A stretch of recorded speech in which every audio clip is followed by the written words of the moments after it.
අයිබෝවන් සුබ සන්ධ්‍යාවක්. මැතිවරණය ඉවරයි. නව පාර්ලිමේන්තුව තේරීපත් වී හමාරයි. දැන් රජයක් පත් වී හමාරයි. හැබැයි රජයක් පත් වූ විගස, ඒ වගේම නව ඇමතිවරයෙක් පත් වූ විගස රටේ මතු වුණා විදුලි අර්බුදයක්. පැය ගණනක් රටම අඳුරේ සිටින්නට සිදු වුණා. ඒ වගේම දින කිහිපයක්, දිනකට පැයක් විදුලි කප්පාදුවක් කරන්නටත් සිදු වුණා. ඇයි ඒ? අපි විමසමු. මේ රතුවිර අවදානමට පෙර සූදානම.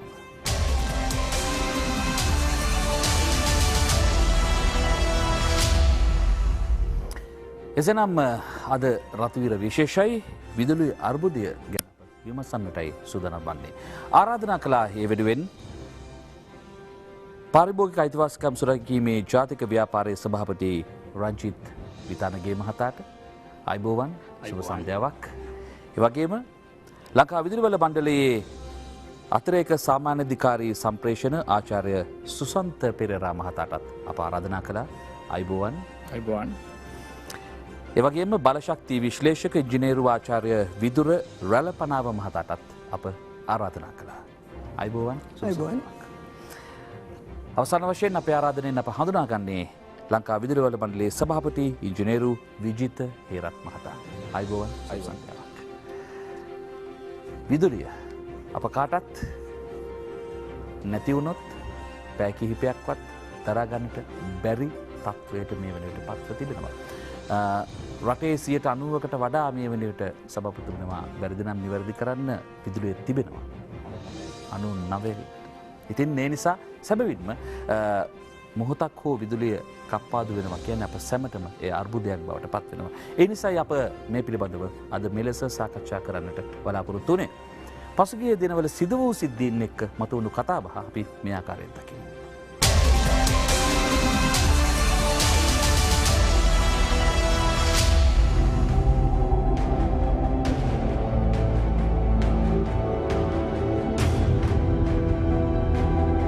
ඉඳන් කරන්ට් එක නැහැ. හරි අමාරුයි. ඇතුළේ ඉන්න දාඩියක් දානවා.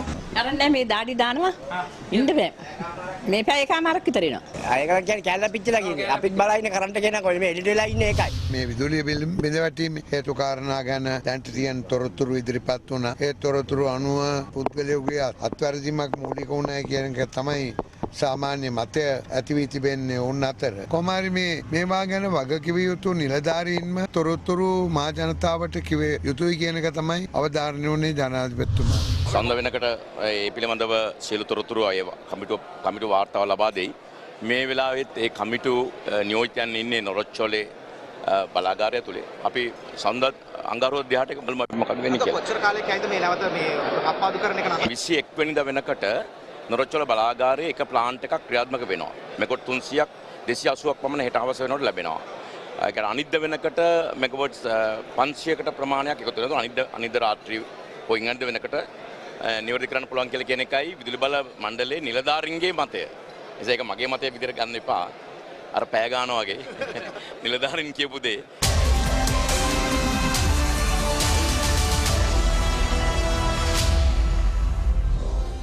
අලුත් පෑගානකුත් ආවා.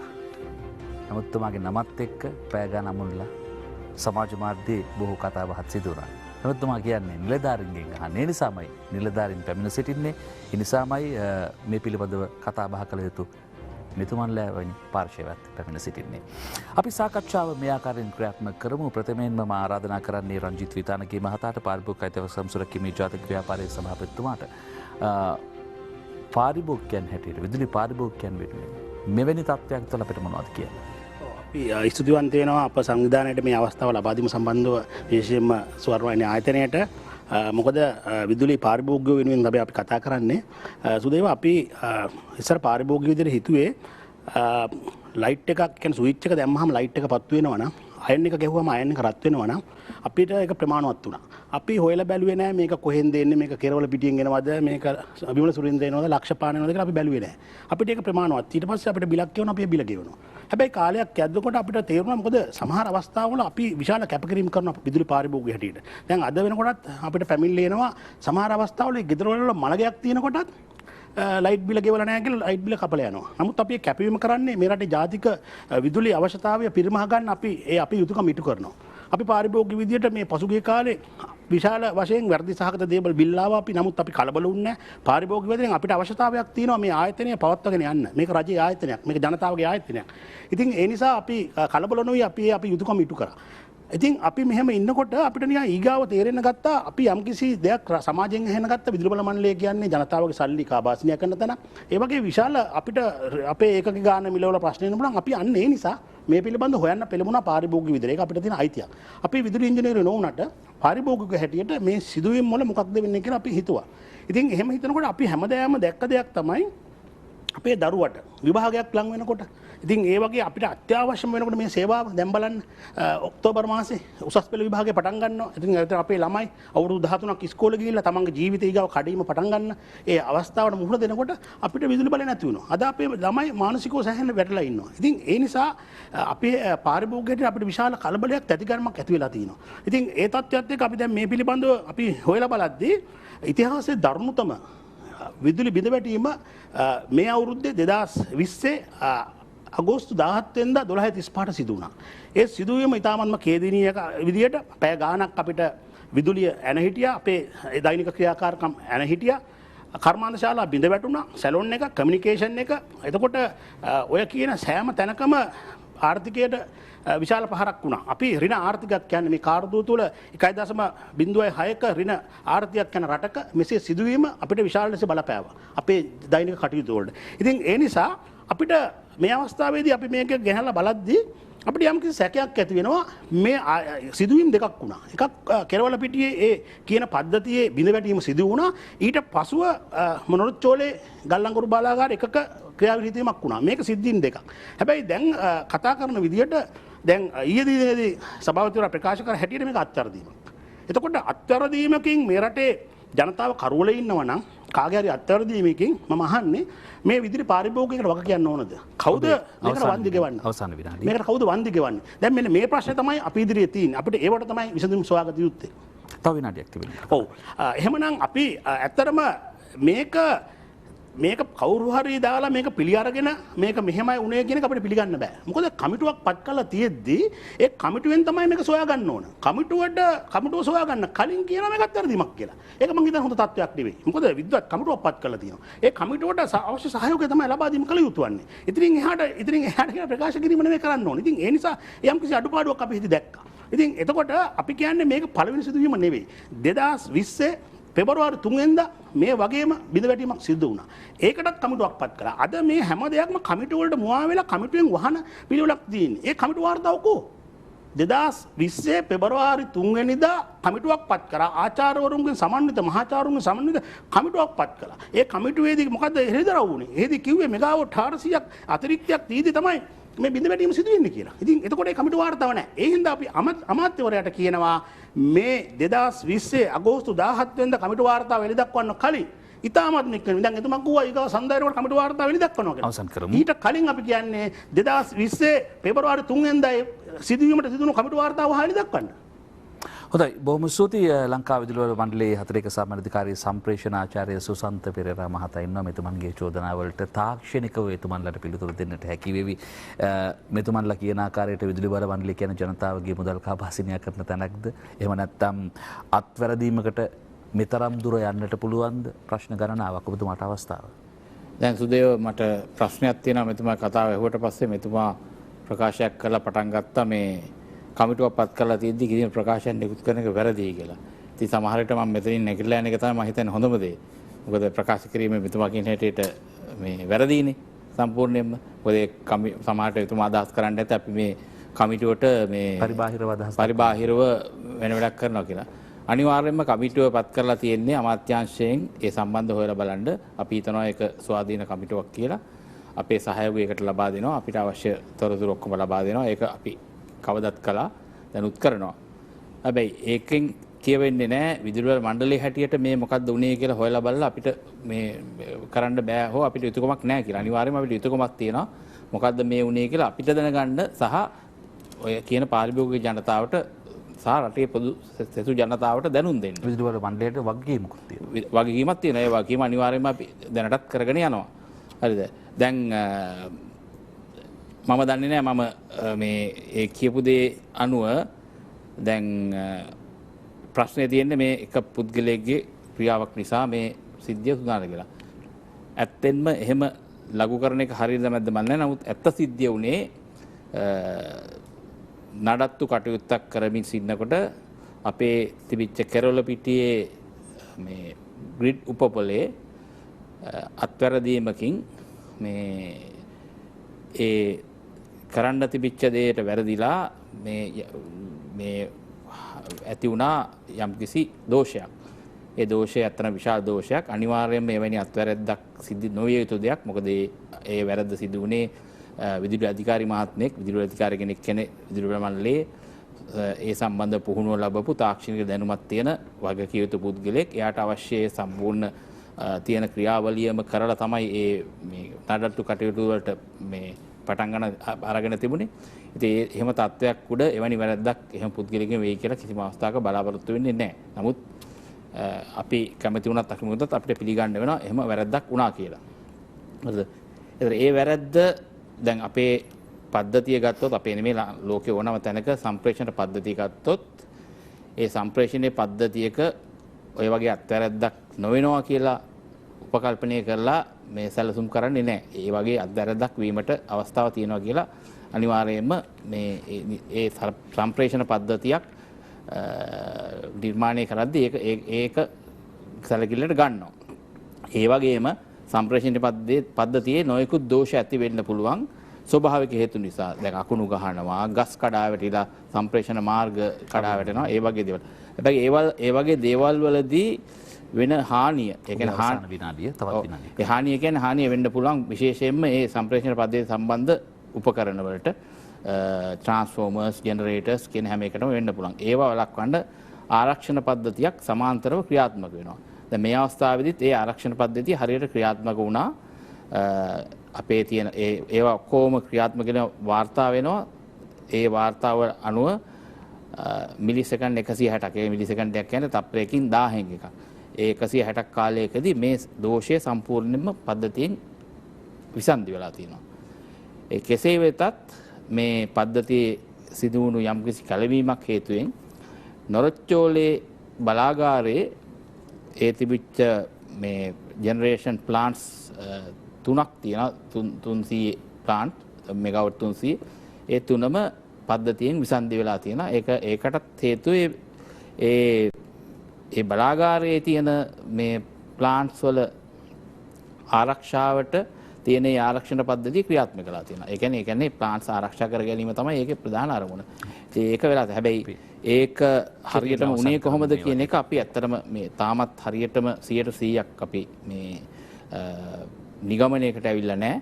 ඒ ගැන අපි කටයුතු කරගෙන යනවා. ඒක වුණාම අපි ඒ නිගමනය කරනවා. හොඳයි, බොහොම ස්තුතියි. අපි තවදුරටත් ඒ ගැන සාකච්ඡා කරමු. ඊළඟ අවස්ථාව මා ලබා දෙන්නේ බලශක්ති විශ්ලේෂක ඉංජිනේරු ආචාර්ය විදුර රළපනාව මහතාට. මෙතුමා කියන ආකාරයට සේවකයෙකුගේ අත්වැරදීමක් එවැනි තත්ත්වයන් ලෝපුරා සිදුවන්නට පුළුවන්. නමුත් ඒ සකස් කරගත්තා. ඒ තුළ මතුවුණු අනිත් කාරණාත් එක්ක තමයි මේ තත්ත්වය ඇති වුණේ කියන කාරණේ ඔබතුමාට අවස්ථාව. ඔව්, දැන් බොහොම ස්තුතියි ආචාර්ය සුසන්ත පෙරේරා මහතුමා ඒ අදහස් දැක්වීම ඒ විස්තරයට. දැන් මට තියෙන ගැටලුව මම ඔක බොහොම සරලව කියන්නම්. දැන් හිතමු මගේ කුස්සියේ ෂෝට් එකක් වෙනවා. එතකොට මගේ කුස්සියේ ෂෝට් එකක් වුණාම මට විදුලිය සපයන ට්‍රාන්ස්ෆෝමර් එක පිපිරෙන්න බෑ. හේතුව තියෙන්නේ ඔබතුමා කිව්වා වගේ ඒ ආරක්ෂක මේ පද්ධතියක් තියෙනවා. එතකොට ඒ ආරක්ෂක පද්ධතියේ එක අවස්ථාවල මේක නවතින්න ඕනේ. කොහේ හරි තැනක ඔබතුමා කිව්වා තප්පර මිලිසෙකන්ඩ් 130කදී නවතුණා කියලා. නමුත් මේක වුණා නම් මෙතන නොරොච්චෝලේ මේ නොරොච්චෝලේ පද්ධතිය නවතින්න සිදු වෙන්න බෑ. මොකද දැන් අපි හිතමුකෝ කොහොමද මේ සම්ප්‍රේෂණය යන්නේ? අපි කියනවා කෙරවල පිටියේ ඉඳන් යන්න ඕනේ කොටුගොඩට. කොටුගොඩට ඉඳන් යන්න ඕනේ වේයන්ගොඩට. වේයන්ගොඩට ඉඳන් යන්න ඕනේ හලාවතට. හලාවත ඉඳන් යන්න ඕනේ නොරොච්චෝලට. එතකොට මේ හැමතැනම ආරක්ෂක ක්‍රියාදාමයන් තියෙනවා. ඒතකොට මේවා ඔක්කොම බයිපාස් කරලා නොරොච්චෝලේ දැන් නොරොච්චෝලේ කොහෙද කැඩුනේ? මේකේ බස් බායකේ එර්ත් ෆෝල්ට් එකක් කියලා තමයි ඉස්සෙල්ලා කිව්වේ. ඒතකොට මේක වෙන්න බෑ ඔය කියන විදිහට. ඒතකොට අපි අහන්න ඕනේ ඇයි මේ? බස් බායකේ එර්ත් ෆෝල්ට් එක ආවෙන් ඒකෙන් ට්‍රිප් උනේ පළවෙනි 300 විතරයි යුනිට් 1 එක. එතකොට යුනිට් 1 එක ට්‍රිප් වුණාම යුනිට් 2 එකයි 3 එකයි ට්‍රිප් උනේ කොහොමද? මේ අවස්ථාවේ ග්‍රිඩ් එකේ තිබුණා මෙගාවොට් 2100ක්. ඒතකොට මෙගාවොට් 2100න් අපි ගියොත් හරියටම ට්‍රිප් උනේ 130ක් ඒ අවස්ථාවේ කෙරවල පිටියේ තිබුණා. 270ක් තිබුණා යුනිට් 1 එකේ. ඒ කියන්නේ 400යි. ඒතකොට 400ක් ග්‍රිඩ් එකෙන් ඩිස්කනෙක්ට් වුණොත් ග්‍රිඩ් එකට සාමාන්‍යයෙන් ඕක හැන්ඩල් කරන්න පුළුවන්. දැන් අපි දන්නවා නොරොච්චෝලේ ගල් අඟුරු බලාගාරයේ යුනිට් එකක් නිතර කැඩෙනවා. මේ අවුරුද්දෙම මට මතක හැටියට 5 වතාවක් හරි 6 වතාවක් හරි ඔක වුණා.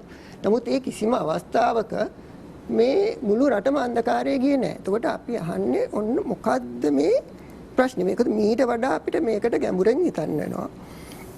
මෙතන අපිට ලොකු ගැටලුවක් තියෙනවා මේ නොරොච්චෝලේ අපේ ලංකාවේ විදුලි බල පද්ධතියට අනුකූලද නැද්ද කියන එක. මොකද මේ වගේ අවස්ථාවක මේ 900ක්ම යනවනම් ඒකෙන් අපිට දවස් 5ක් විදුලි බල කප්පාදුවක් තියෙනවනම් මේකට අපිට අවශ්‍ය තරමට ආරක්ෂාවක් දෙනවද? ඔකට අපි කියනවා එනර්ජි සිකියුරිටි බල ශක්තිය ආරක්ෂාව තියෙනවද අපිට? දැන් ওই ප්‍රශ්නේ නැවතත් අහන්න වෙන්නේ මේ රටේ ඉදිරියට විදුලි බල මණ්ඩලයේ ක්‍රියාදාමය මොකද්ද?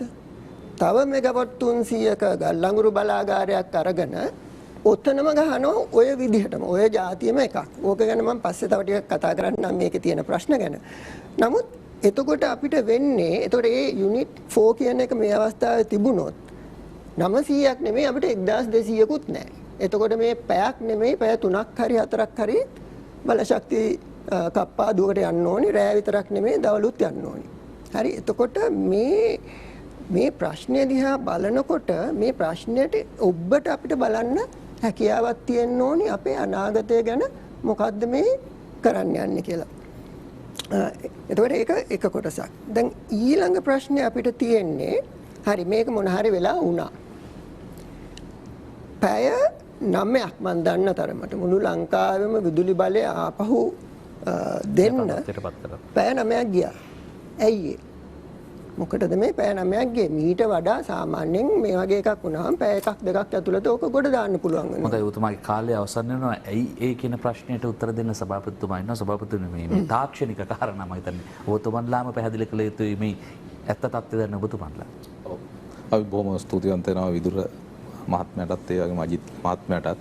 මොකද මේක අපි ආවේ එක පැත්තකින් අපි විදුලි පාරිභෝගික හැටියට ඒ වගේම අපි විදුලි බල මණ්ඩලයේ වක්කිය යුතු නිලධාරී හැටියට මේ ගැන මහ ජනතාවට කතා කරන්න.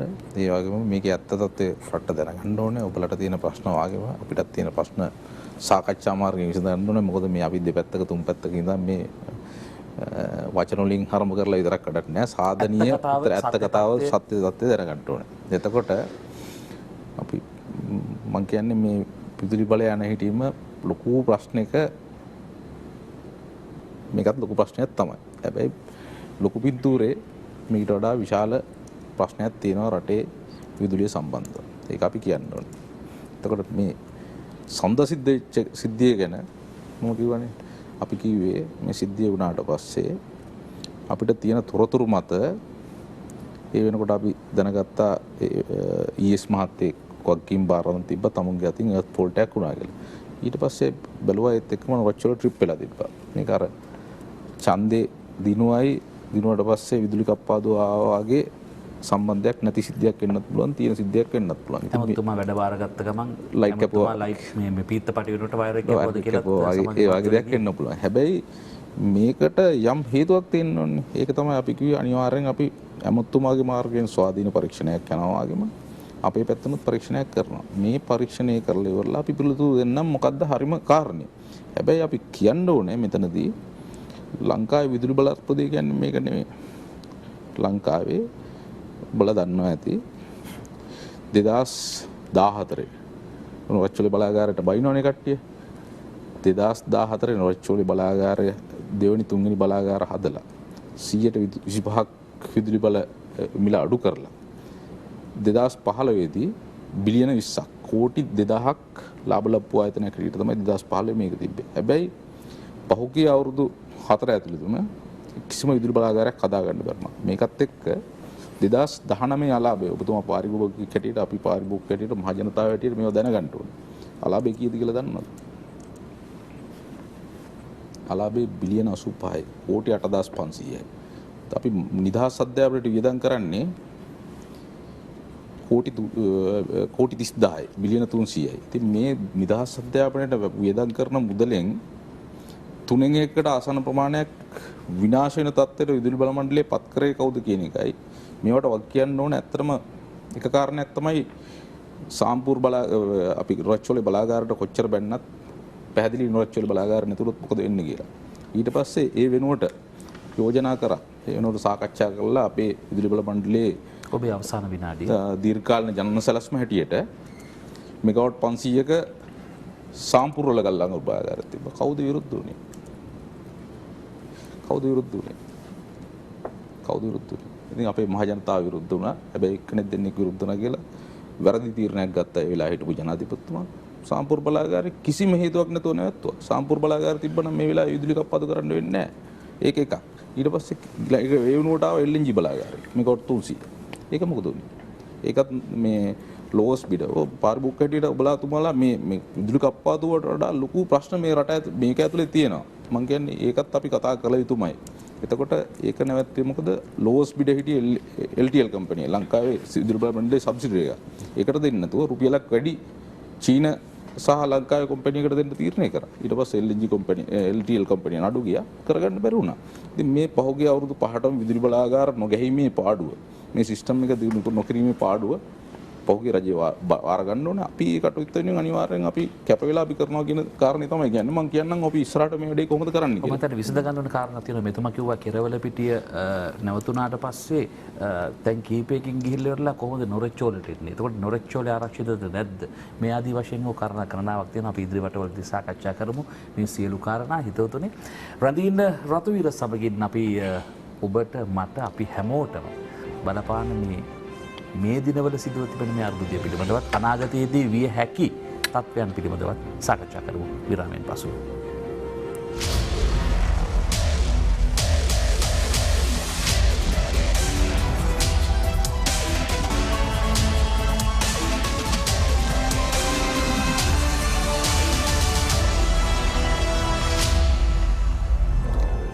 විදුලි අර්බුදය පිළිබඳවයි අද රත්වීරෙන් අප සාකච්ඡා කරමින් සිටින්නේ. දෙවන වටේ ආරම්භ කරනවා මේ සංවාදාත්මක වටය. ප්‍රධාන කතිකයා මතු කරන තර්කවලට ප්‍රශ්න අහන්නට ප්‍රතිතර්ක මතු කරන්නට අනිත් අයටත් අවස්ථාවක් තිබෙනවා.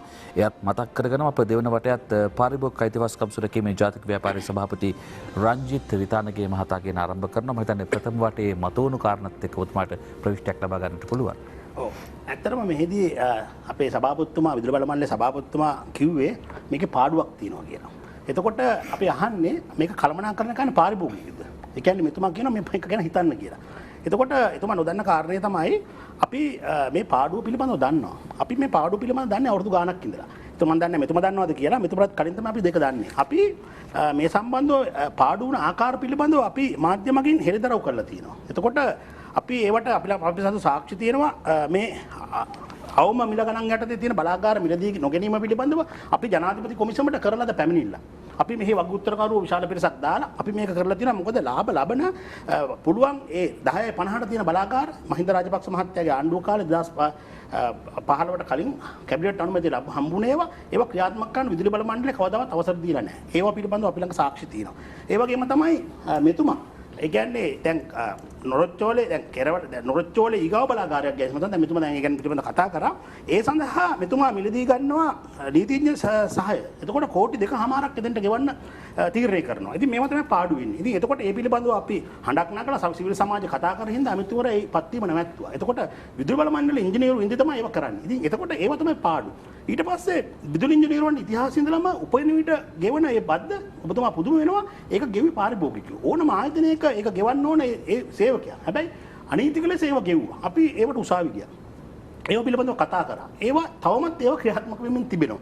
ඉතින් එහාට ගියාට පස්සේ මේ ඉංජිනේරුවන්ට ගෙවන්නේ අමුතුම ක්‍රමවේදයට වැටු. එතකොට දැන් අපි දන්නවා පාසලක ගුරුවරයෙකු ගන්නවා නම් ඒ ගුරුවරට තමයි හිමි වෙන්නේ. එතකොට වෛද්‍යවරයෙක් රෝහලේ රාජකාරී කරනවා නම් ඒ වෛද්‍යවරයාගේ වැටුප. හැබැයි ඉංජිනේරුවන්ට ගෙවන ඉංජිනේරු දීමනා කියලා වෙනමත් දීමනාවක්. ඉතින් එතකොට 100% වැඩි සමහර දීමනා පිළිබඳව අධිකරණය කිව්වා. අධිකරණය කිව්වේ මොකක්ද? මේවා නීති විරෝධී කියලා. ඊට පස්සේ කමිටුපත් කළා කිව්වා මේවා නීති විරෝධී කියලා. එහෙම තමයි මේ පාඩුවේ හැදුනේ. ඉතින් එතනින් එහාට ගියාම ඇත්තටම දැන් මේ විදුලි බිඳ වැටීම ගැන අපි කතා කරොත් දැනට අපිට රාත්‍රී කාලේ දැන් මේ විදුලිය අපි කරවලේ ඉන්නේ අපිට මෙගාවොට් 350ක 400ක මදි පාඩුකමක් නිසා. ඉතින් එතකොට මම අහන ප්‍රශ්නේ තමයි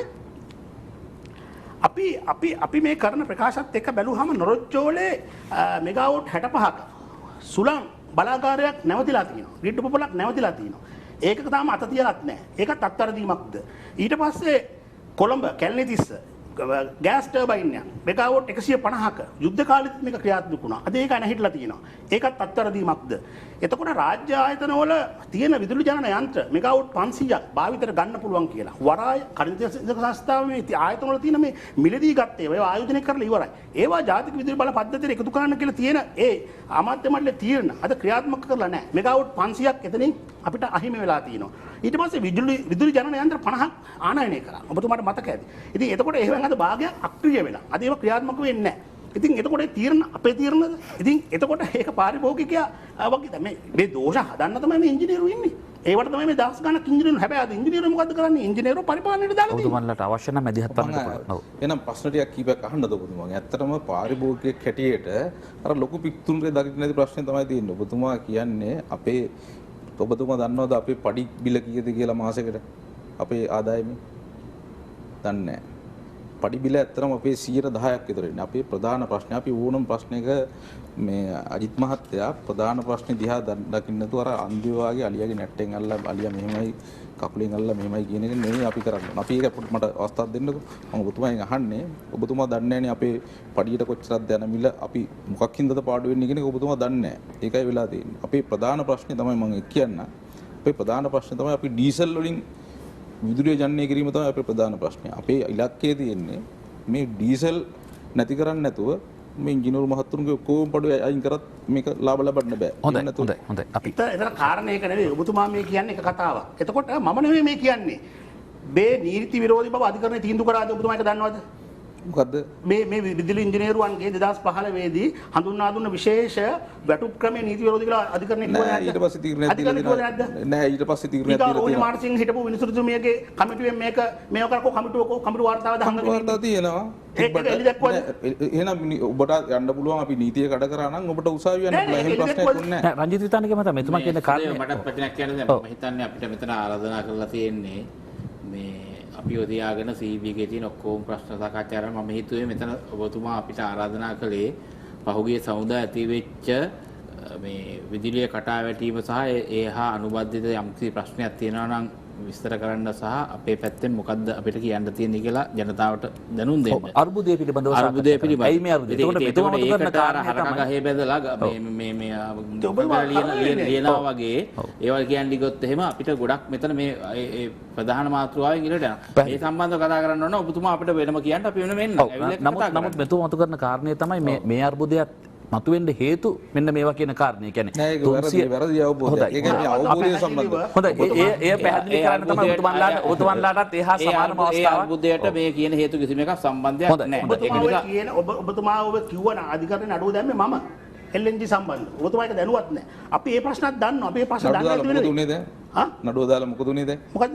නඩුව දාලා මොකද උනේ? නෑ ඒ අවස්ථාවේදී උචිත දේ තීරණ ඒ වර්ගනේ ඒවා දැන් ඒ ඔබතුමා ඉස්සරහට කියන. දැන් මම කතා කරන කාරණේ තමයි ඔබතුමාක පාඩුයි කියලා. ඒ පාඩු දන්නවද කියලා? ඒ පාඩු දැන් කලබලකාරණය කරන්න මෙතුමා අපි නෙවෙයි. පාරිභෝගික නෙවෙයි. අපි තමයි ඔබතුමාට පඩි ගෙවන්නේ. කලබලකාරණේ ප්‍රශ්නයක් නෙවෙයි තියෙන්නේ මෙතන. මේක තියෙන ප්‍රශ්නේ මෙතුමා අපි ඒකට අපි ගිහිල්ලා තියෙනවා. ඔබතුමාට අපි කියන්නේ අපි දන්නවා මේ තියෙන ප්‍රශ්නේ. ඇත්තටම මෙතන තියෙන සත්‍ය ප්‍රශ්නේ තමයි මෙතන තියෙන සත්‍ය ප්‍රශ්නේ තමයි ඩීසල් වලටයි ගල්ලංගුරු වලටයි මේ විදුලි ඉංජිනේරු පුදුම විදිහට ආදරය කරනවා.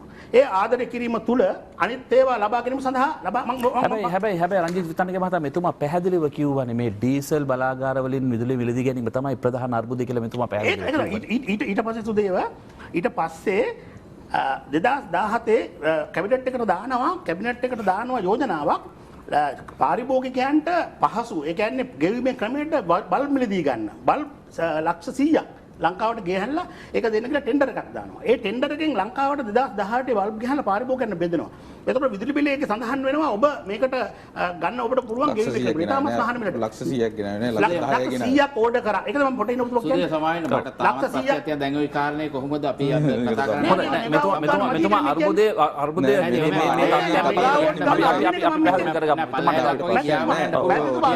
කියන්නේ තාර්කිකව මම කියන්නේ සී ලක්ෂ 100ක් ගේන්න කිව්වා. ලක්ෂ 10 ගේන්න දුන්නේ සුදේව. ලක්ෂ 10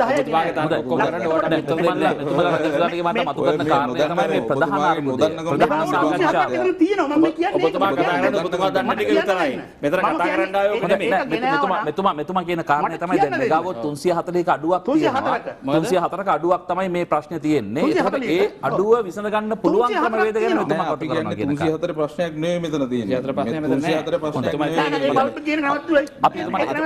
බල්බ් වල ප්‍රශ්නයක් නෙවෙයි තියෙන්නේ. බල්බ් ඔබට බල්බ් දාලා මේක විසඳන්න පුළුවන් නම් බල්බ් අපි කෝටියක් ගෙනලා දෙන්නම් හෙට. ඕක ලාභම ඉස්සුමක් අපිට. ඔබතුමා කියන්නේ බල්බ් දාලා මේක විසඳන්න පුළුවන්. ඔබතුමා නෑ ඊට වඩා බුද්ධිමත් වෙන්න ඕන මම කියන්නේ. ඊට වඩා බුද්ධිමත් වෙන්න ඕන කතා කරද්දී මම කියන්නේ. දෙන්න ගේන්න තිබුණා. මෙතන 304ක් ගේන්න දෙන්නේ නැහැ. ඒතර කැබිනට් එකේ නම් බොරුවක් නිකල්ලා තියෙනවා. නෑ මහත්මයා ඇයි ඔබතුමා ගේන්න දෙන්නේ නැහැ. අඩු විදිහට බලාගන්න. මෙන්න අඩු විදිහට බලාගන්න. 10 50 එල්ලෙන්ජි.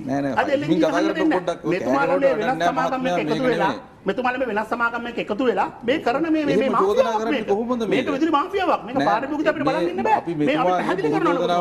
උත්තර දෙන්න නෙවෙයි ආවේ මහත්මයා. ඔබතුමාට මේ ප්‍රශ්නේ තේරෙන්නේ නැහැ. මට රටේ ජනතාවට උත්තර දෙන්න. මම පාරිභෝගික විදිහට. පාරිභෝගික මත අපි පාරිභෝගික. අපි පුතේ වාහනේ යන අපි සල්ලි උනේ. මොකද අපි රජිත් මේ ප්‍රධාන අපි ප්‍රස්තුත කාරණේ පිළිබඳව මෙගාවොට් මම කිව්වා. මෙගාවොට් 500ක් ගන්න විදිය මම කිව්වා. ඇයි මේවා අක්‍රිය වෙලා තියෙන්නේ? මහත්මයා මෙගාවොට් 500ක ප්‍රශ්නයක් නෙවෙයි රටේ තියෙන්නේ. ඉතින් මේවා අක්‍රිය වුණ හින්දා දැන් අපිට ලයිට් අපිට මේ ඔය වගේ මේ අපි දන්නේ අපි මාධ්‍ය වල දැක්කේ මෙගාවොට් 340ක අඩුවක්. ඔබතුමා පාරිභෝගික ඔබතුමා දැන් කිව්වා මොකද්ද 150ක බලාගාරයේ යුද්ධ කාලේ ඉඳලා තිබිච්ච එක දැන් මොකද ඒ බලාගාරේ? ගෑස් කැලණිස ගෑස් ටර්බයින් එක. ගෑස් ටර්බයින් යුද්ධ කාලේද කොහෙද තිබුණේ? නෑ යුද්ධ කාලේ ක්‍රියාත්මක වුණා. ඔබතුමා හරියට අහගන්නකො මේක. යුද්ධ කාලේ ක්‍රියාත්මක ගෑස් ටර්බයින් එක නේද කැලණිස ඒක දැන් කැඩලා තින්නේ නේද? මොකද කැඩලා? ඒක නවත්තලා තින්නේ. මොකට ගෑස් ටර්බයින් එක දාලා ගෑස් ටර්බයින් කැලණිසේ තියෙනවා ගෑස් ටර්බයින් 1980 ගණන් වල ගෙනාවු ගෑස් ටර්බයින් 4ක් තියෙනවා. වැඩ කරන 4ක් තියෙනවා. 6න් 2ක් කැඩලා තියෙනවා. ඔබතුමා ඒ ගැන කතා කරන්නේ. 2015 ඉඳලා විදුලි බිල වැඩිම තියෙනවා. 1987 ගෙනාවු ගෑස් ටර්බයින් නිර්දේශ කරනවා විදුලි පද්ධතිය ප්‍රසංස්කරණය කරන්න කියලා. මොකක්ද කියන්නේ? ඔබ කොහොමද කියන්නේ? ඒක ඔබතුමාට වෙලා තියෙන්නේ මෙහෙමයි. ඔබතුමා කියනවා. පොඩි දෙයක් කියන්න. ඔතන මෙතුමා කිව්වේ 150 නෙමෙයි. ඔතන තියෙනවා කම්බයින් සයිකල් කැලණිතිස්ස 163. අන්නේම කියන්නේ යුද්ධ කාලේ ගෑස් ටර්බයින් නෙමෙයි කම්බයින් සයිකල් එක 2000 යුද්ධ කාලේ වැඩ කරුවේ නෑ. යුද්ධ කාලේ වල තිබුණෙත් නෑ. තාක්ෂණෙ තිබුණෙත් නෑ. අපි මේක දැන් අපි තර්කයට යමුකෝ. මේ මෙතුමා මම කරුණු දෙකක් කියන්නම් මෙතුමා කියපු ඒක පැහැදිලි කිරීම දෙකක්. හරි. පළවෙනි කාරණේ තමයි කැලණිතිස්ස කම්බයින් සයිකල් සංයුක්ත පවර් ප්ලාන්ට් 163. අන්තිමට මේක දිව්වේ 2019 ජූනි 28. එතකොට එදා ඉඳන් 163ක් මේ ග්‍රිඩ් එකේ නෑ. මේ බලාගාරය තමයි ලංකාවේ තියෙන තෙල් වලින් දුවන අඩුම වියදම් ඇති බලාගාරය. හොඳයි අපි ඒක එකක්. දෙවනි තව එකක් කියන්නම්. ඔබතුමා කිව්වා මේ LED ප්‍රශ්නයක් ගැන. ඉන්දියාවේ පහුගිය අවුරුදු 4 ඇතුළත LED බෙදලා තියෙනවා 366 මිලියනයක්. එතකොට මේ ඉන්දියාවේ ආණ්ඩුවේ වෙබ්සයිට් එකෙන් මම පෙන්නන්නම් ඔබතුමාටත් බලත හැකි. මේගොල්ලෝ ඩිමාන්ඩ් එක අඩු කරලා තියෙනවා ගිගාවොට් 9කින්. හරි මෙතුමා කියන ගිගාවොට් 9ක්. ගිගාවොට් මෙගාවොට් නෙමෙයි ගිගාවොට් 9ක්. හරි ඔබතුමාලා ඔක දැනගන්න නැති වෙන්න පුළුවන් මේක ලෝකේ හැම රටම කරන වැඩක්. හරි. එතකොට ඒ අතින් මේතුමා කියපු තර්කය 100%ක් හරි. මොකද මේ වගේ ක්‍රමවේදයකින් අඩු කරන්න පුළුවන්. ඔව් රන්පනා මහතා මම ඔබතුමාට ඊළඟ අවස්ථාව දෙනවා. අපි මේ ආචාර්ය සුසන්ත පෙරේරා මහතාට අවස්ථාව දෙමු. මෙතුමා මතු කරපු තර්කය තමයි මේ පද්ධතිය මේ ආකාරයට පිළිවෙලට පස්සේ මේ පැයක විදුලි කප්පාදුව සිද්ධ වෙන්නේ යම්කිසි විදුලි ප්‍රමාණයේ අඩුවීමක්. ධාරිතාවයේ අඩුවීමක් තිබෙනවා. ඒ නිසා තමයි මේක සිද්ධ වෙන්නේ. හැබැයි මෙතුමා යම් තැනක කාරණා කිහිපයක් පෙන්නවා. මෙන්න මේ හේතු මත ඒ ධාරිතාව නැවත ගන්නට පුළුවන් කියන කාරණේ. ඔබතුමාට ඒ සම්බන්ධයෙන් අපි අවස්ථාව ලබා දෙනවා. මට නම් මොනවද ඒ කාරණා කියලා තාම පැහැදිලි නෑ. නමුත් ප්‍රශ්නේ ඇති වෙලා තියෙන්නේ මම සරල මේක විස්තර කරන්න බලන්නම්. ප්‍රශ්නේ ඇති වෙලා තියෙන්නේ අපේ ලංකාවේ විදුලි ඉල්ලම ගැන බැලුවොත් විදුලි ඉල්ලුම වැඩිම වෙන්නේ මේ වගේ රාත්‍රී කාලේ. කියන්නේ සවස් 6:00 ඉඳලා රාත්‍රී 10 වගේ වෙන කාලේ. මොකද ඒ කාලේ තමයි විදුලි පහන් දැල්වන්නේ හැම නිවසකම පාරකම ඒ වගේම උයල පිහින වැඩ කරන්නේ ඒ වෙලාවට මේක වෙනවා. එතකොට දැනට ඒ විදුලි ඉල්ලම උපරිම ඉල්ලුම ඒ කාලේ තුලදී 2300ක් 2400ක් වගේ මෙගාවට් එන්න පුළුවන්. ඒ කියන්නේ ඒ දවස් අනුව එක වෙනස්කම් වෙනවා. දැන් නොරොච්චෝලේ තියෙන මෙගාවට් 900ක් කියවට ඒක පද්ධතියට එන්නේ ඇත්තටම 810ක් විතර තමයි මෙගාවට්.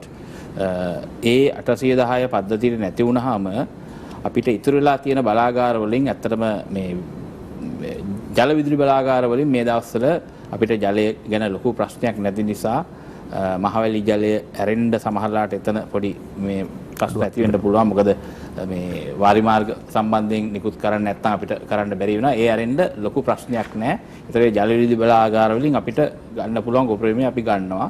ඊළඟට අපේ ඉතුරුලා තියෙන තාප බලාගාර වලින් අපි ගාරගෙන ඒ ඔක්කොම එකතු කරපුවාම අපිට මෙගාවට් 2000කට ආසන්න ප්‍රමාණයක් තමයි උත්පාදන හැකියාවක් තියෙන්නේ මේ අවස්ථාවේදී.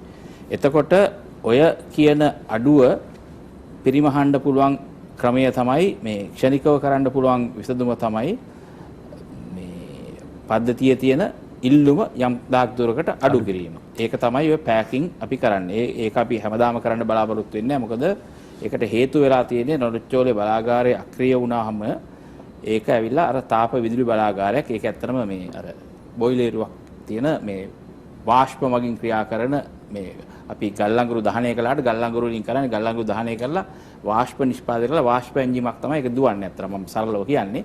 ඒක ඊට වඩා ගොඩාක් සංකීර්ණ ක්‍රියාවලියක්. ඒක එහෙම වුණාම මේක විසන්දි වෙලා බලාගාරයේ නැවතුනහම නැවත පටන් ගන්න ඒ මේ පද්ධතිය සිසිල් නෑ පද්ධතිය ප්‍රශ්නයක් නෙමෙයි. ඒ මේ උෂ්ණත්වය පහළ වෙනකන් ඉන්න ඕන. ඒක ස්වභාවිකව පහළ වෙනකන් ඉන්න වෙනවා. මොකද ඒකට වතුර මොකද සෙන්ටිග්‍රේඩ් එක 500 ගානකට මේ උෂ්ණත්වය තියෙනවා ඒ වෙලාවෙට. එතකොට ඒකේ තියෙන වතුර වාෂ්ප වෙලා යනවා. නැත්නම් වතුර අඩු වෙනවා. ඒතර වතුර පුරලා ගන්න ඕන. ඒ ක්‍රියාවලියට තමයි ඔය දවස් 4ක් කියන එක යන්නේ. නැතුව මේක කඩාවැඩිච්ච හින්දා නෙමෙයි. ඒක කරලා මේ බලාගාරය ක්‍රියාත්මක කරන්න ඒ කාලේ යනවා. එතකොට අපි බලාපොරොත්තු වෙනවා සිකුරාදා කියන්නේ හෙට වෙනකොට මේ එක බලාගාරයක් 3න් එකක් ක්‍රියාත්මක කරන්න පුළුවන් වෙයි කියලා. එතකොට හෙට බොහෝ විට මේ විදුලි කප්පාදුවක් නොකර අපිට යන්න පුළුවන්. ඊට පස්සේ ඊළඟ බලාගාර දෙකත් සතියන්තයේදී අවශ්‍ය කටයුතු කරලා ක්‍රියාත්මක කරන්න පුළුවන් කියලා අපිට මේ විශ්වාසයක් තියෙනවා. ඒක තමයි අපි දින 4ක් මේ විදිහට මේ මෙගාවට් 100කට විතර සමාන විදුලිය කප්පාදුවක් කරන්නේ එක එක ප්‍රදේශ වලට පැය බගින් කරන්නේ. ඉතින් ඒක තමයි ඒක හේතුව. ඉතින් මම දන්නේ නැහැ වෙන මේ විකල්පයක් මේ වෙලාවේ අපිට තියෙනවද කියලා මෙහෙම. දැන් මෙතුමා මතු කරපු කාරණා දෙකක් තියෙනවා. මෙතුමා එක පැහැදිලි කරා. පළවෙනි කාරණේ තමයි රජයේ විසින් ගෙනාපු පද්ධතියට එකතු කළ හැකි රජයේ ආයතනවල තියෙන ජෙනරේටර් ඔබ කියන ආකාරයට.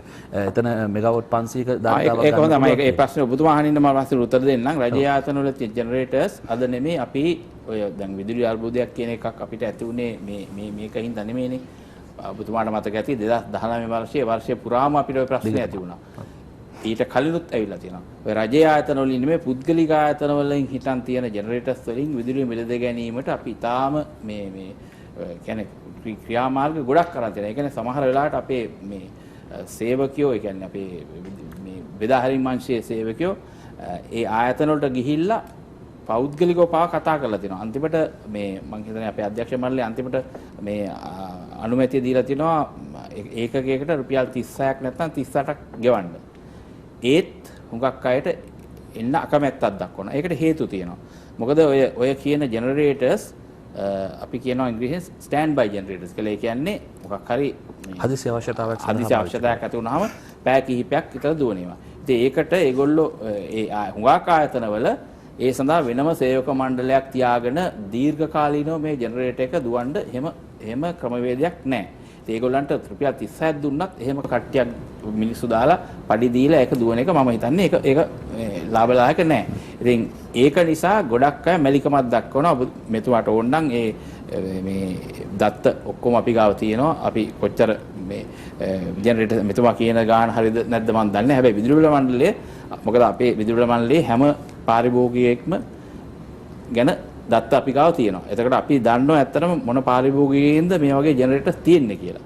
රජයේ ආයතනවලට වඩා ඇත්තටම පුද්ගලික අංශය තියෙනවා. ඒ කියන්නේ හෝටල් ගත්තොත් එහෙම නැත්නම් කාර්යාල ලොකු කාර්යාල ගත්තොත් ඒවලත් තියෙනවා. ඉතින් ඒවල අපි හැම එකටම ගිහිල්ලා ඒ උත්සාහය අරන් තියෙනවා. ඉතින් මට හිතෙනවා මෙතුමාට පුළුවන් නම් පාරිභෝගික හැටියට ඒකට අපිට සම්බන්ධ කරලා දෙන්න අපි බොහොම ඕනකමින් එක ගන්නවා. 2018 මහජන උපයෝගිතා කොමිසම තමයි මේක නිර්දේශ කරන්නේ කෙටි කාලීන විසඳුමක් විදියට.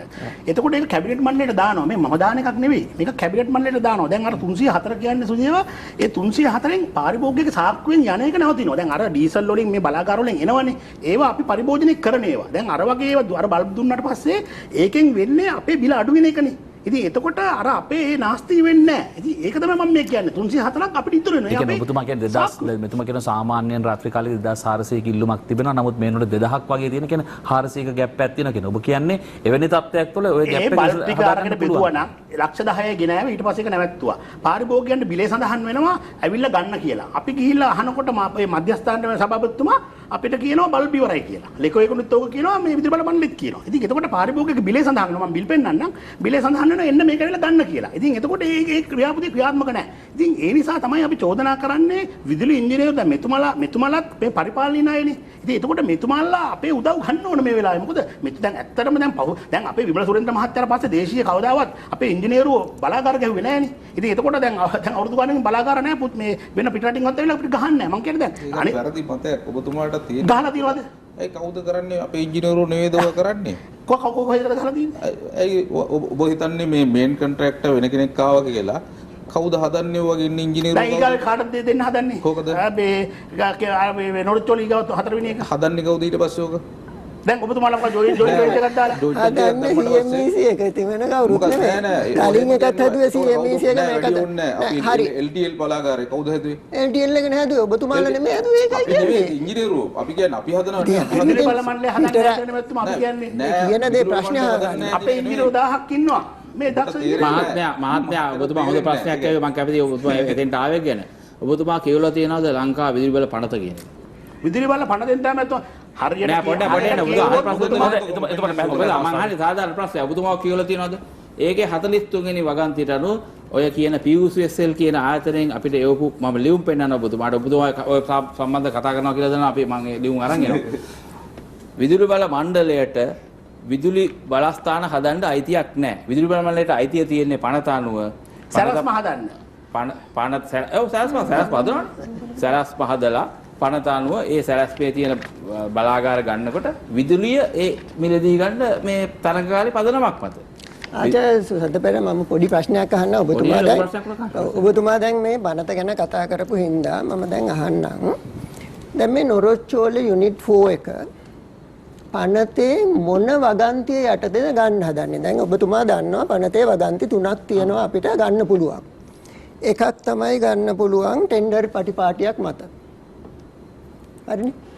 දෙවෙනි එක ගවර්න්මන්ට් ටු ගවර්න්මන්ට්. සවරින් ගවර්න්මන්ට්ස් දෙකක් ඇතුළත ඇග්‍රීමන්ට් එකක්.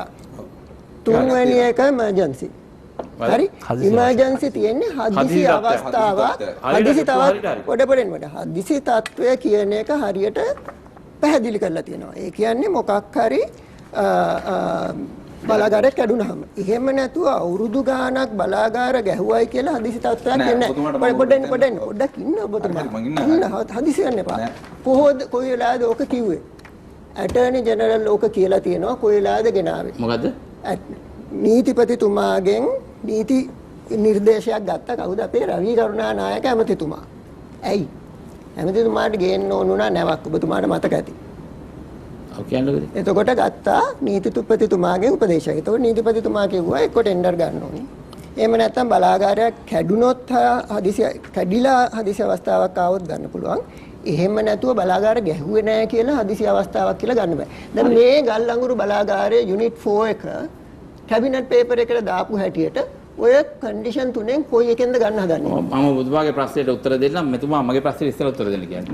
නෑ එතුමා වෙලයි මම නෑ. ඔබතුමාගේ තමයි අන්තිම උත්තර දෙන්න. උත්තර දෙන්න. මම මෙතුමා මං කරා. මගේ ප්‍රශ්නෙට උත්තර දෙන්නකො. මෙතුමාට කාලේ තියෙන තවත් අත්තර 30ක විතර කාලයක් ඔබතුමාට තියෙනවා. මොකද මේ විදුලි මණ්ඩලයේ බලාගාර ගහන්න නැහැ කියන අපේ ඉංජිනේරු ගහන්න නැහැ කියන චෝදනාවක් කරුවානේ. චෝදනා කරන නීතියෙන් එහෙම ගහන්න බෑ කියලා අපිට PUCS එකකින් දීපු ලියුම් තියෙනවා. ඔබතුමා කියවන මාරන් එන පෙන්නන්න. දැන් එතකොට ඒක දැන් මෙතුමා අහන්නේ ඒකට සම්බන්ධ අපි අහන්නේ එතුමා කියන කතාවත් හරි වෙන්න පුළුවන්. ඒක වෙනම කතාවක්. හරිනේ මේ ප්‍රශ්න උත්තර දෙන්නකො පුතෝ. එතුමාගේ තෝල්කයා වෙන්න ඕන. ඔබතුමාගෙන් අහපුවා. ඔබතුමාගේ තෝල්කෙක් ඕනේ නැහැ ඔබතුමාට. සුජීව ධර්ම වික්‍රම මහත්තයා සුජීව අබේවික්‍රම මහත්තයා හදිසි මිලදී ගැනීම වලට විරුද්ධ වුණ හින්දා එතුමාගේ ප්‍රමෝෂන් එක අයින් කළා දැන් මෙතුමා වෙදෙන්ට දැම්මේ. හරිද? එතුමා ඒකට විරුද්ධ වුණා. අපි එවැනි තත්ත්වයකට මේ ඔබතුමා තමයි හොඳයි අපි රංජිත් මහතා අපි එවැනි තත්ත්වයකට ගන්න අපි ආවේ නැහැ. ඔබතුමාගේ ලෙවල් එකට අපි බහින්නේ නැහැ. ඔබතුමා ඉතින් කොහේ ඉඳලාවත් දන්නේ නැහැ. මේ ඔබතුමාව දැන් අපි දන්නවා. රංජිත් මහතා අපි ඒ තත්ත්වයට ආයුතු නැහැ. ජනතාව බලන් ඉන්නේ අපි බලාගෙන ඉන්නේ මොකද්ද මේ වෙලා තියෙන්නේ ඇයි මෙහෙම වෙන්නේ මේක තව ඉස්සරහට අපි ඒ පිළිබඳව කතා කරමු පෞද්ගලික කාරණා වලට යන්නේ නැතුව මම හිතන්නේ තවදුරටත් පැහැදිලි කර ගැනීම තිබෙනවා මෙතුමා කියපු කාරණේට සභාපතිතුමා සූදානම්ින් සිටිනවා පැහැදිලි කරන්න අපි සභාපතිතුමා මට මොහොතක් දෙන්න අපිට විරාමයකට යන්න ඕනේ විරාමයෙන් පසු අපි මේ පිළිබඳව සාකච්ඡා කරමු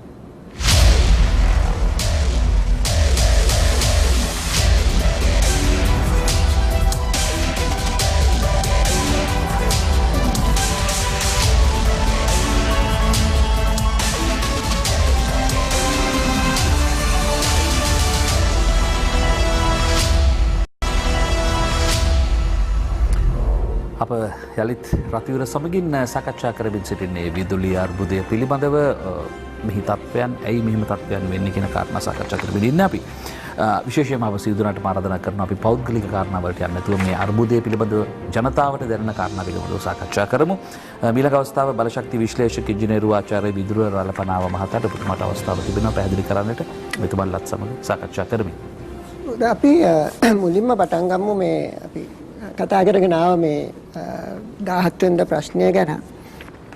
දැන් සාමාන්‍යයෙන් ග්‍රිඩ් සබ්ස්ටේෂන් එකක් ඔය මේන්ටනන්ස් කරනකොට ඔය එර්ත් ෆෝල්ට් නවතින්න ඉන්ටර්ලොකින් සිස්ටම් එකක් තියෙනවානේ. ඒතකොට ඔක බයිපාස් කරලා තිබුණාද නැත්නම් කොහොමද මේක උනේ? මොකද? මේන්ටනන්ස් කරනකොට ඔව් දැන් මෙහෙමයි ඔබතුමාට ගොඩක් තාක්ෂණික ප්‍රශ්න ඇති. නමුත් මම හිතන්නේ මේ වෙලාවේ කොමිටියකින් මේක කරන හින්දා ඒක ඔබතුමාට ඕන නම් මේක මම හිතන්නේ මම මේ ප්‍රශ්නේ අහන්නේ මේක මම මෙහෙම දෙයක් කියන්න. දැන් මොකද දැන් මෙතන මට තේරෙන හැටියට මේ අර මේක වැරද්දක් වුණානේ එක්කෙනෙක් අතින්.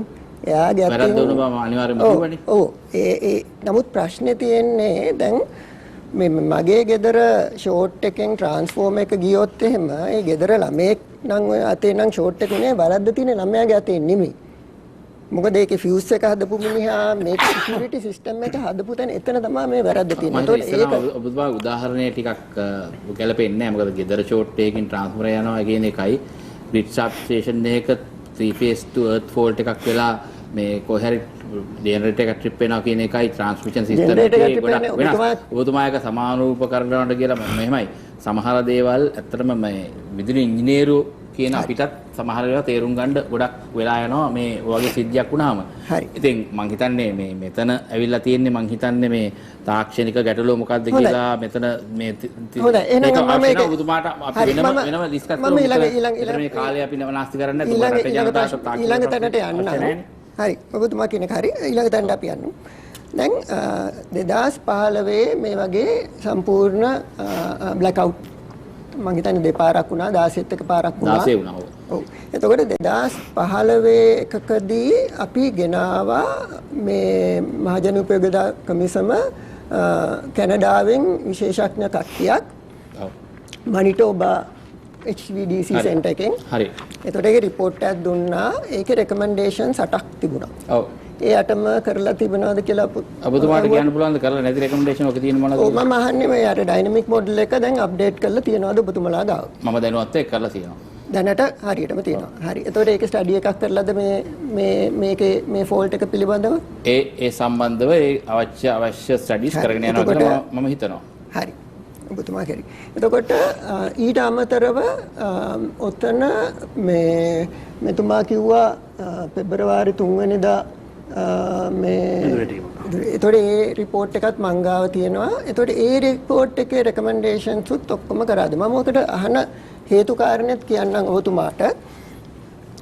මම පොඩි පැහැදිලි කරා 2020 මෙතුමා වැරදිලා කිව්වේ. මේ ඒ කියන්නේ 2020 උනේ බිඳවැටීමක් නෙමෙයි මේ වගේ 2020 උනේ විදුලි බණ්ඩ මණ්ඩලය විසින් විසන්ධි කළා. මම හිතන්නේ ඒ සිද්ධි වෙන්නේ කතා කරන්නේ. ඔව් ඩෙලිබරේට් එකක් කියලා කියන්නේ. අනිත් සංස්ථාවෙන් අපිට තෙල් දීම නැවැත්තුවා. තෙල් දීම නවත්තුවාම අපේ තාප්පාරකාර ක්‍රියාත්මක කරන්න බැරුව ගියා. ඒක අපි හදිසිය නවත්තන්න උනා. ඒක ඔබතුමා කියන එකනේ වාර්තාවේ තියෙන එක නෙමෙයිනේ. නෑ නෑ ඒ සම්බන්ධව කොමිටියක් පත් කළා වාර්තාවක් දීලා තියෙනවා. ඔව් ඒක වාර්තාවේ කියලා තියෙන ඔබතුමා කියපු එක නෙමෙයිනේ වාර්තාවේ කියලා තියෙන්නේ. නැත්නම් මම කියන්නම් වාර්තාවේ තියෙන එක. මොකද හේතුව තියෙන්නේ දැන් අපි අපිට තියෙන ගැටලුවක් තමයි මෙතන විසඳන්න ඕනි. ප්‍රශ්නයක් ආවම අපි කොමිටියක් දානවා. එතකොට කොමිටිය ඉදිරිපත් කරන රෙකමෙන්ඩේෂන්ස් අපි කරන්නේ නැත්නම් අපි දැන් බලමු මැනිටෝබා ආයතනය කරාම ඔය රිපෝට් එකේ ඉන්නේ ඔක කරාද නැද්ද කියලා. එතකොට මේකත් කරලා නැහැ කියන එකද කියනවා නේද? එතකොට ඇයි තව කමිටියක් දාන්න කියන ප්‍රශ්න අපිට එනවා. මොකද මේ කමිටියේ විශේෂඥ මම හිතන්නේ අර පෙබරවාරි 3 වෙනිදා ප්‍රශ්නය විශ්ලේෂණය කරපු විශේෂඥයම ගොඩක්ම තමයි මේ අලුත් කමිටි එකෙත් ඉන්නේ. මම හිතන්නේ මම අවශ්‍යම නැහැ. මොකද ඒකේ විශේෂයෙන්ම කරුණු කාරණා කියලා තියෙනවා මේ සිස්ටම් කන්ට්‍රෝල් සෙන්ටර් එකේ ඌනතාවයන් ගැන. දැන් ඒක කාරණා දෙකකට අපිට මෙතන අනුකූලයි. මොකද ඔය සිස්ටම් කන්ට්‍රෝල් සෙන්ටර් එකේ ප්‍රධාන වගකීමක් තියෙනවා මේ ප්‍රශ්නේ වුණානේ. ඔය පැය 9ක් ගියේ මොකද්ද කියන එක එතන එයාට වගකීමක් තියෙනවා. එතකොට එතන තියෙන ක්‍රමවේදය ගැන අර වාර්තාවේ තියෙන දෝෂ දර්ශන අපිට ඊටාම වැදගත් වෙනවා මේ පිළිබඳව. ඒක පළවෙනි වැඩේ. දෙවෙනි වැඩේ ඔය කමිටුවේ කියලා තියෙනවා එක දෙයක් ඩුප්ලිකේට් රෙකෝඩ් තියෙනවා ඩිස්පැච් එක ගැන. එතකොට මේගොල්ලෝ සාමාන්‍යයෙන් අපි විදුලි බලය කියන්නේ කලින් දවසේ කියනවා මේ බලාගාරවල මේ වෙලාවලට මෙච්චර ජනනය කරන්න ඕනේ. ඊට පස්සේ එදා කරනවා. ඒතකොට සාමාන්‍යයෙන් මේ කලින් දුන්න එකයි මේකයි මොන හරි සිද්ධියක් උනේ නැත්තම් මැච් වෙන්න ඕනේ. ඒතකොට මේගොල්ලෝ කියනවා මේක මැච් වෙන්නේ නැහැ. ඊට අමතරව රෙකෝඩ් දෙකක් තියෙනවා මොකද්ද ඩිස්පැච් කරේ කියලා මේ දෙක මැච් වෙන්නේත් නැහැ. ඒ කාර්යය අපිට අදාළ වෙන්නේ ඔබතුමා කිව්වා මේ වියදම ගැන. පාඩුව ගැන. එතකොට මේ විදුලි බල මණ්ඩලය සාමාන්‍යයෙන් අවුරුද්දකට විදුලි බලය ගැනීම පිළිබඳව බිලියන 250කට කිට්ටු ප්‍රමාණයක් කරනවා. එතකොට මේ බිලියන 250 කවදාවත් ඔඩිට් වෙලා නැහැ. මේකට ඩිස්පැච් ඔඩිට් එකක් කරන්න කියලා PUCSL එක කියලා තියෙනවා 2013 ඉඳන්. මම මේ කියන්නේ මේක පහුගිය ප්‍රශ්නෙට අදාළ වෙන්න පුළුවන්. නමුත් ඔබතුමා මතක් කරා මේ ලොස් එක ගැන. හරි 2013 ඉඳන් ඩිස්පැච් ඔඩිට් එකක් ඉල්ලනවා. මේ ඩිස්පැච් ඔඩිට් එකක් කරලා නැහැ. මම හිතන්නේ මේ රටේ කිසිම තැනක ඔච්චර ප්‍රමාණයක් මේක මේ අපි දැන් කියන්නේ මේ මහ බැංකුව වංචාව බිලියන 10යි කියලානේ. මේ බිලියන 250ක්. ඒක දෙවෙනි ප්‍රශ්නේ. ඊළඟට අපි දැන් කතා කරන්න ඕනේ ඊළඟට දැන් මේ ඔබතුමා තාම අපිට ඔබතුමා උත්තරයක් ගෙන් මම බලාපොරොත්තු වෙන මේ පැය 9ක් ගියේ මොකද කියන එක. පෙරලෑමක් නෑ මං කියවනේ මම ප්‍රශ්නේ අහපු එකට මට උත්තර දෙන්න කියලා මේක නැවත යථා තත්ත්වයට ඔබතුමාට මම ප්‍රශ්න දෙකක් ඇහුවා. ඒක ප්‍රශ්නයක් තමයි මොකද්ද පැය 9ක් ගියේ කියන එක. මොකද ඒක මම හිතන්නේ මේ සම්බන්ධ ලොකු ප්‍රශ්නයක්. දෙවෙනි එක ඔබතුමා පනත ගැන කියපු හින්දා මම ඇහුවා කොහොමද මේක ගන්න කියලා. ඒතකොට මේ ප්‍රශ්න දෙකට ඔබතුමා උත්තර දෙනවා නේද? පනත ගැන කිව්ව එකට මම සභාපතිතුමා උත්තර දෙයි. ඒක ප්‍රශ්නයක් නෑ. ඔබතුමා නේද සම්ප්‍රේෂණ නියෝජ්‍ය සමාධිකාරී ඔය ට්‍රාන්ස්මිෂන් ලයිසන්ස් කියන්නේ ඔබතුමාගේ ආයතනයනේ. ඒතකොට ඔබතුමා නේද මේකට වග කියන්න ඕනේ. ප්‍රොකියුමන්ට් තියෙන ඔබතුමා යටතේ නේද? ඔව් මම යටතේ කියන්නේ ලයිසන්සී කියන්නේ ජෙනරල් මැනේජර්. නමුත් සම්ප්‍රේෂණ අංශයේ බාර වෙන්නේ මම. හරි. එහෙම කියන්නේ ඉතින් මම ඔබතුමාගෙන් තමයි උත්තරයක් බලාපොරොත්තු මම උත්තර දෙන්න. ඒක මට කිසිම උත්තර දෙන්න ප්‍රශ්නයක් නැහැ. ඊට ඉස්සෙල්ලා ඔබතුමාගේ එක කාරණයක් මම නිවැරදි කරන්න ඕන ඔය ඩිස්පැච් ඔඩිට් එක ගැන. ඩිස්පැච් ඔඩිට් එක ගැන ඔබතුමා මේ මම කියන දේ විශ්වාස නැත්නම් පියුසෙසරෙන් අහලා පොඩ්ඩක් ඒක තහවුරු කරගන්න. ඩිස්පැච් ඔඩිට් එකක් කියන එක දැනටත් අපේ සිස්ටම් කන්ට්‍රෝල් එකේ ඩිස්පැච් ඔඩිටින් කරනවා. නමුත් ප්‍රශ්නය තියෙන්නේ අපිව විගණනය කරන එක වැරදි. ඒක නිසා අපි දිගින් දිගටම ලිඛිතවම කියලා තියෙනවා ඒ ඩිස්පැච් ඔඩිට් එක ඔයගොල්ලන්ට අවශ්‍ය නම් අපේ කරන දත්ත වලින් අපි කරන අපේ වාර්තා පිළිගන්න බැරි නම් කරුණාකරලා ඩිස්පැච් ඔඩිට් එක ඔයගොල්ලෝ ස්වාධීන විශේෂඥ කණ්ඩායමක් කරන්න කියලා. ඒ සම්බන්ධව පියුසෙසල මම දන්න හැටියට ඒ මං හිතන්නේ උපදේශයන් ගැනීම සම්බන්ධව ක්‍රියා කරගෙනත් යනවා. ඒගොල්ලෝ අපිට දැනුලක් තියෙනවා ඒ ක්‍රියා කරගෙන යනවා කියලා. ඒක ඩිස්පැච් ඔඩිට් එක ඒගොල්ලෝ ඇවිල්ලා කරනවා නම් අපේ කිසිම ගැටලුවක් නැහැ. අපි ඕනලා මූලිකම ප්‍රශ්නය බවට පත් වුණේ අර ජනතාවට තියෙන ප්‍රශ්නේ. ඇයි පැය 9ක් ගියේ මේ යථාර්ථය? පැය 9ක් ගත වුණේ කියන එක මට විස්තර කරන්න පුළුවන් මෙතන. මොකද මං හිතන්නේ මේ පැය 9ක් ගත වුණේ එක අපි පැය 9 මම එතන හිතකරත් බලන් හිටියා මේ ඔක්කොම කියලා. පැය 9ක් ගත වුණේ ඒ පද්ධතියේ තිබිච්ච එක වෙලාවට ආපු යම් ඌනතා ඒ සම්බන්ධව මට දීර්ඝ විස්තරයක් මතක කරන්න පුළුවන්. මම හිතන්නේ නැහැ හැබැයි ඒක මේ ජනතාවට මේ විස්තරය ජනතාව පැය 9 කතාව ජනතාවට බලපාන. පැය 9 කියන්නේ මෙහෙම පද්ධතියක් කඩා වැටුනහම පද්ධතිය යථා තත්වයට ලංවනවා කියන එක කරන්න පුළුවන් ක්‍රම කීපයක් තියෙනවා. හරිද?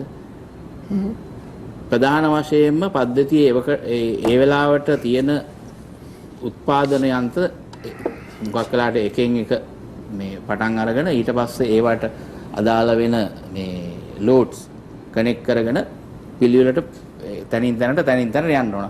ඉතින් ওই ක්‍රියාවලිය අපි කරගෙන ගියා මම හිතන්නේ 7-8 පාරක් කරගෙන ගිහිල්ලා පද්ධතිය මේ කොටස් 2-3කට බෙදලා 2-3ක්ම හරියට ස්ථාපිත කරලා පද්ධතිය අර අපේ පද්ධතිය කියන්නේ සම්පූර්ණ එකම ජාලයක්නේ.